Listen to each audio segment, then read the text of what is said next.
നമ്മുടെ മലയാളി അസോസിയേഷൻ്റെ വിഷു, ഈസ്റ്റർ, ഈദ് പരിപാടിയാണ്. Vishu and Easter celebration and school holiday wind up celebration.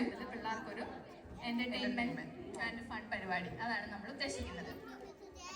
ഇത്തവണത്തെ ഈസ്റ്റർ വിഷു സെലിബ്രേഷൻ കൂടുതലായിട്ടും കിഡ്സ് ഓറിയൻറ്റഡ് ആയിരുന്നു.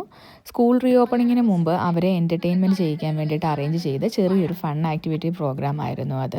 കുട്ടികളുടെ ഫാഷൻ ഷോയും അവർക്ക് വേണ്ടിയിട്ട് അറേഞ്ച് ചെയ്ത ഒരുപാട് ഗെയിംസും ഒക്കെ ആയിരുന്നു കൂടുതലായിട്ട് നമ്മളതിൽ ഇൻക്ലൂഡ് ചെയ്തിരുന്നത്. എന്നിരുന്നാലും പ്രോഗ്രാം ഇൻഡോർ ആയിരുന്നതുകൊണ്ട് ഈസ്റ്റർ എഗ് ഹണ്ടിൽ നമ്മൾ കുട്ടികളെ പങ്കെടുപ്പിച്ചില്ല. അതിന് പകരം അവർക്ക് നമ്മൾ മുട്ടായി പെറുക്കൽ നടത്തി. ജോലി തിരക്കുകൾക്കും സ്കൂൾ തിരക്കുകൾക്കും ഇടയ്ക്ക് എല്ലാവർക്കും പരസ്പരം ഒന്ന് കണ്ടുമുട്ടാനും സംസാരിക്കാനും എൻജോയ് ചെയ്യാനും പറ്റുന്നത് ഇങ്ങനെയുള്ള ആഘോഷ സമയങ്ങളിലാണ്. അഡൽസിനേക്കാൾ കൂടുതൽ ഇങ്ങനെയുള്ള പരിപാടികൾ ഏറ്റവും നന്നായി എൻജോയ് ചെയ്യുന്നത് കുട്ടികൾ തന്നെയാണ്. അവർക്കെല്ലാവർക്കും ഒരുമിച്ച് കൂടി ഒന്ന് കളിക്കാനും എൻജോയ് ചെയ്യാനും ഏറ്റവും കൂടുതൽ സമയം കിട്ടുന്നത് ഇങ്ങനെയുള്ള പരിപാടികൾക്കിടയ്ക്കാണ്. അതുകൂടാതെ നാട്ടിലത്തെയും മറ്റ് മിഡിൽ ഈസ്റ്റ് കൺട്രികളിലെയും പോലെ അധികം ഇന്ത്യൻ റെസ്റ്റോറൻറ്റ്സ് അവൈലബിൾ അല്ലാത്തത് കൊണ്ട് ഇങ്ങനെയുള്ള പരിപാടികളിലെ വൺ ഓഫ് ദ മെയിൻ അട്രാക്ഷൻസിലൊന്നാണ് നല്ല അടിപൊളിയായിട്ടുള്ള സൗത്ത് ഇന്ത്യൻ ഫുഡ് ഉണ്ടായിരിക്കുക എന്നുള്ളത്. അങ്ങനെ അടിപൊളി ഫുഡൊക്കെ കഴിച്ച് ഡാൻസൊക്കെ കളിച്ച് അന്നത്തെ ദിവസം കഴിഞ്ഞു.